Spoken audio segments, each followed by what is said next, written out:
হাসরের ময়দানে আল্লাহ তাআলা যখন ফেরেশতাদের মাধ্যমে আগুনের শিকল দিয়ে টেনে জাহান্নামকে হাসরের মাঠে এনে দাঁড় করাবে, মনে করেন এখানে আইনা রাখবে, আমরা সবাই তাকাবো, এরকম হাসরের মাঠে যখন জাহান্নামকে আনা হবে, এই জাহান্নামের দিকে এক নজর তাকাইয়া হাসরের ময়দানের সমস্ত নাফরমান পাপী বেঈমান আবারও বলবে আল্লাহর কাছে,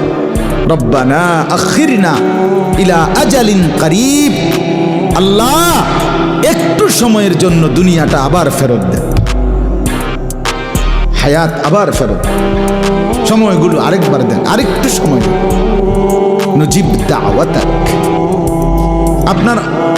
আপনার সব কথা তখন মেনে নেব, ওয়ানাত্তাবিউর রুসুল, আপনার রসুলদের আনুগত্য করব। আল্লাহ বলবেন না, না বান্দা,